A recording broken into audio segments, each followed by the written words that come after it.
बिस्मिल्लाहिर्रहमानिर्रहीम। अस्सलाम वालेकुम। ये आपका अपना डिजिटल प्लेटफॉर्म है। मैं तारिक मतीन हूँ। वल्लाहु खैरुल माकिरीन। अल्लाह सबसे बेहतर तदबीर फरमाने वाला है।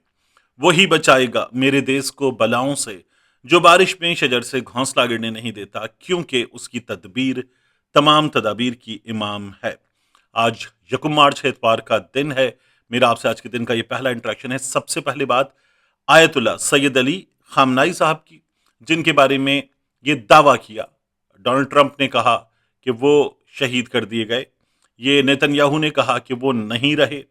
फिर उसके बाद इन दोनों की देखा देखी जो इसराइली मीडिया है उसने ये बात की, फिर इसराइली मीडिया को कोट करके रॉयटर्स ने बात की, फिर अरब मीडिया ने यह कहा कि रॉयटर्स इसराइली मीडिया के हवाले से ये दावा कर रहा है कि उनकी शहादत हो गई। फिर उसके बाद पाकिस्तानी मीडिया में कुछ चैनल्स ने यह कहा कि इसराइली मीडिया कह रहा है कि उनकी शहादत हो गई। लेकिन हुआ क्या, ये जो आप ईरान टाइम्स देख रहे हैं, ये मैं आपको दिखा दूं। इनकी जानिब से बताया गया, the supreme leader ayatollah Ali खामनाई and the Iranian president are completely safe. The country's entire governmental system is functioning normally with no disruption whatsoever. ये बताया गया। इसके साथ एक खबर और आई। वो खबर ये थी कि जब वहां जहां वो मौजूद थे, ये खबरें आई थी, उस जगह बमबारी की गई, मिसाइल मारे गए, तो वहां शहादतें हुई और बताया गया कि उनके बेटे, उनकी बहू, वो जाम शहादत नोश कर गए हैं। मैं ये जो खबरें मुसलसल हैं, बाज ईरानियन ऑफिशियल ने ये कहा, जैसे अब्बास इराक़ची ने ये कहा कि हमारे पास अभी मालूमात जितनी हैं उनकी बुनियाद पर यह बताया जा सकता है। मैंने आपसे कहा था कि ये बात बड़ी कतईयत के साथ की जाती है, बहुत ज़्यादा डेफिनेट अंदाज में की जाती है कि क्या मालूमात हैं, और ऐसे मौके पर, जंग के मौके पर सीधा बताया जाता है कि हाथ भी नहीं लगा सकते और बिल्कुल महफूज है। जिस अंदाज में उन्होंने बताया था, वो जंग के अंदाज में एक भरपूर अपने मुल्क का दिफा करने वाले रहनुमा का बयान होता नहीं है। लेकिन क्या जबरदस्त शख्सियत है आयतुल्ला सैयद अली खामनाई की। और 86 बरस का एक शख्स, 86 बरस में क्या होता है, आप मैं अपने इर्द गिर्द अपने बुजुर्गों को देखें 86 बरस की उम्र में, या दुनिया भर में लोगों को देखें तो किसी ओल्ड हाउस में पड़े होते हैं, अपनी ज़रूरतों के लिए मोहताज होते हैं, लोगों के डायपर्स होते हैं।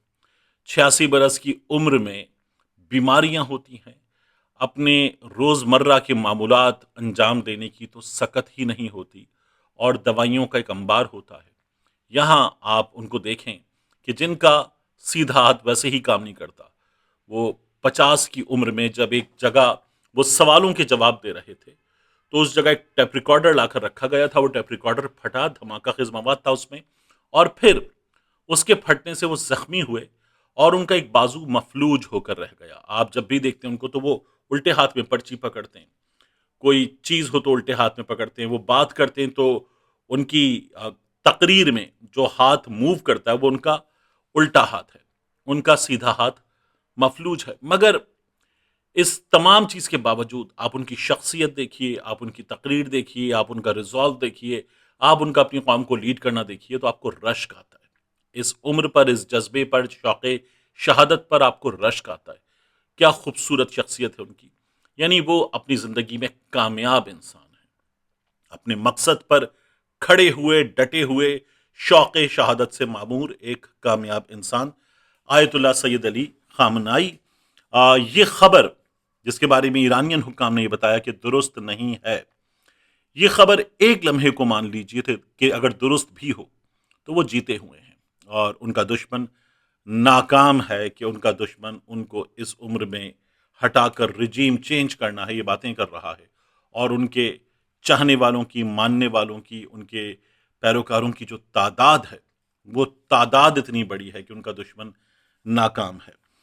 अब जो ईरान में असल ताकत है, ये जो रिजीम चेंज की बात कर रहे थे, वो अपना जानशीन मुकर्रर वैसे भी कर चुके हैं।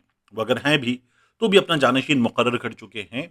और जो वहाँ की फ़ौज है, जो पासदारान इनकलाब है, वो फ़ौज जो है वो इस वक्त एक बड़ी ताकत है, और वो फ़ौज तमाम चीज़ है। क्या रिजीम चेंज के लिए रज़ा पहलवी को अगर इंस्टॉल करना है वापस लाकर, تو کیا اس کے لیے امریکی سپاہی اتریں گے اور ایران کی سرزمین پر اتر کے ہی کام کریں گے؟ ٹرمپ نے کہا ہے نا کہ بامبنگ ہفتوں تک جاری رہے گی، تو کئی مہینوں کی بات ہو رہی ہے کہ یہ سلسلہ جاری رہے گا، اور ایران کی طرف سے یہ جو تل ابیب میں آ کر میزائلز گرے ہیں تو ان کو دیکھ کر بڑی خوشی ہوتی ہے، آپ کو حقیقتاً بڑی خوشی ہوتی ہے۔ کبھی بھی ایک انسان جس کا جنگ سے لینا دینا نہ ہو، وہ خاندان ہو، بچے ہوں، عورتیں ہوں، بزرگ ہوں اور عام شہری ہوں، ان کی موت پر کبھی بھی خوش نہیں ہوا جاتا، لیکن جس طرح کی حکومت، جس طرح کی حرکتیں نیتن یاہو کی ہیں، اسرائیل کی ہیں، اسرائیل کے فلسطینیوں کی اموات پر خوشی مناتے لوگوں کی ہیں، امریکہ کی ہیں اپنے اس ناجائز بچے کے لیے، تو ان کو دیکھ کر آپ کو لگتا ہے کہ ہاں یار، جس طرح سے یہ فلسطین کے بچوں کو مارا گیا، کاٹا گیا، نسل کشی کی گئی، جس طرح سے ان کو صفحہ ہستی سے مٹانے کے لیے کام کیا گیا، اس کے بعد اگر یہ لوگ لقمہ اجل بنتے ہیں تو آپ کو کہیں بھی کسی بھی لمحے افسوس تو کم از کم نہیں ہوتا، اور آپ فلسطین کے ان بچوں کو، ان کو مختلف جو موسمی کیفیات رہیں، بھوک کی، بیماری کی حالات رہے، اور پھر اس کے بعد جس طرح سے وہ جنگ میں کٹتے رہے، اس کو دیکھ کر، ان لوگوں کے مرنے پر، ان لوگوں کے گھروں پر گرے ہوئے میزائلز پر، ان کی تباہ گاڑیوں پر آگ لگی ہوئی، اس کو دیکھ کر خوشی ہی ہوتی ہے، کبھی بھی افسوس نہیں ہوتا ان لوگوں کو دیکھ کر۔ تو تل ابیب میں میزائلز گرے ہیں، یہ ایک کامیابی ہے۔ میں تو یہ چاہتا ہوں کہ میں وہاں جس طرح کے میں نے مناظر ایران میں دیکھے، میں اس سے زیادہ برے مناظر دیکھوں، جس طرح کے مناظر میں نے غزہ میں دیکھے اس سے زیادہ برے مناظر دیکھوں، جس طرح کے مناظر ہم نے فلسطین میں دیکھے اس سے زیادہ برے مناظر دیکھیں۔ یہ میری دعا ہے، اللہ فلسطینیوں کو یہ دن دیکھنا نصیب کرے، الہی آمین۔ تو اس کے بعد آپ دیکھیے جو ایران میں ہوا، اسکول میں بچیاں شہید ہوئیں، اور یہ شہادتیں جو ہیں 100+۔ پھر والی بال ٹیم پر حملہ کیا گیا، 20 بچیاں اس میں شہید ہوئیں۔ یہ ہم سویلینز پہ حملہ نہیں کر رہے، بورڈ آف پیس کا چیمپئن، وہ چیمپئن جس سے بغل گیر ہو کر اس کو چومنے چاٹنے والے ہمارے حکمران نظر آتے ہیں ہمیں، بے شرم کہیں کے، تو وہ یہ کام کر رہا ہے جس طرح سے شہری اموات ہو رہی ہیں۔ اور اس پر یہ میں نے آپ سے پہلے بھی عرض کیا تھا، یہ جو لوگ باتیں کر رہے ہیں نا کہ ایران کیوں حملے کر رہا ہے، کس پر؟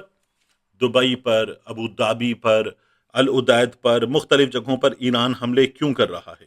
یہ جو باتیں کرنے والے لوگ ہیں نا کہ قطر میں العدید بیس پر حملہ ہوا ہے، پھر بحرین میں U S navy 5th fleet ہیڈ کوارٹرز یہاں پر حملہ ہوا ہے، کویت میں السالم ایئر بیس پر حملہ ہوا ہے، متحدہ عرب امارات میں الزفرہ ایئر بیس ہے، اور پھر اس کے بعد برج العرب بڑا آئیکونک ہوٹل ہے، دبئی کا ایئرپورٹ، اس کی جو ٹرمینلز ہیں مختلف، سب پہ میزائلز آ کر گرے ہیں۔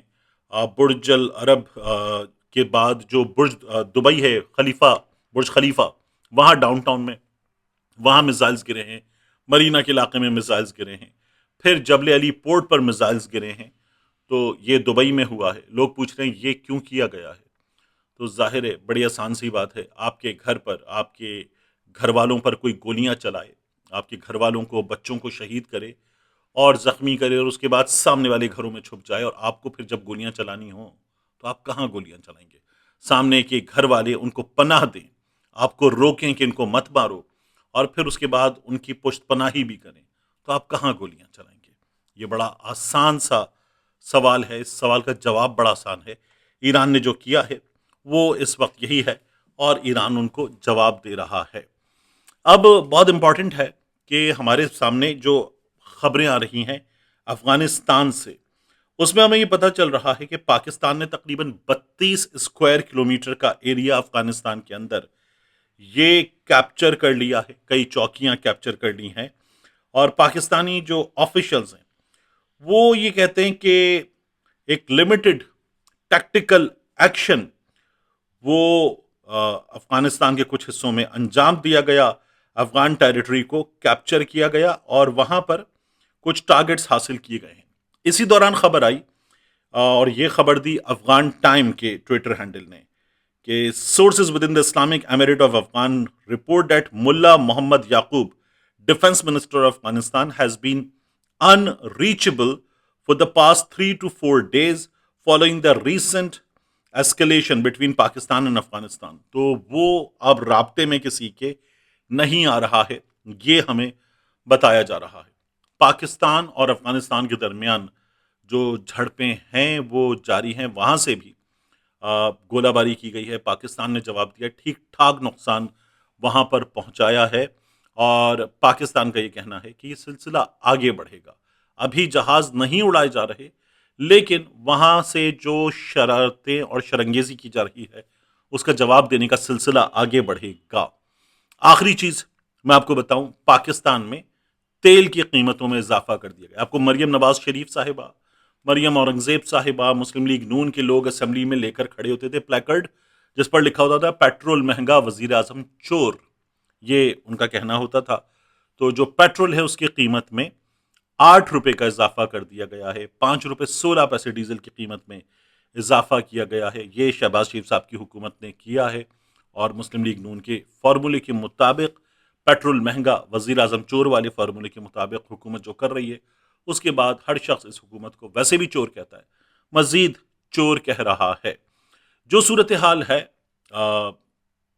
इस वक्त इस लड़ाई की कैफियत में जो अभी चलेगी, पाकिस्तान का जो मामला है वो और ज़्यादा इम्पॉर्टेंट होगा, क्योंकि अभी तक हमने इस जंग में अपने दोस्तों से बात करके कहा है कि हम आपके साथ खड़े हुए हैं और ईरान से अभी तक हमारी कोई कम्युनिकेशन, उस कम्युनिकेशन के अलावा जो अब्बास इराक़ची ने खुद की थी, इसहाक डार से नहीं हुई है। पाकिस्तानी तकरीबन 30,000 की तादाद में ईरान में मौजूद हैं और मैं ये देख रहा था कि मुख्तलिफ ममालिक में, जैसे इस वक्त एयरपोर्ट्स बंद हैं, मार्केट्स बंद हैं, होटल बंद हैं और उसके अलावा लोगों को निकलने से मना किया जा रहा है। अबू धाबी ने तो ये भी कह दिया है कि कोई भी इंफॉर्मेशन, कोई वीडियो, कोई फोटो शेयर नहीं ना की जाए, वगरना एक्शन लिया जाएगा। तो ये हुकूमतें इस रीजन की इस सूरत हाल से बहुत परेशान हैं। मिलते हैं इंशाल्लाह आपसे अगली वीडियो में।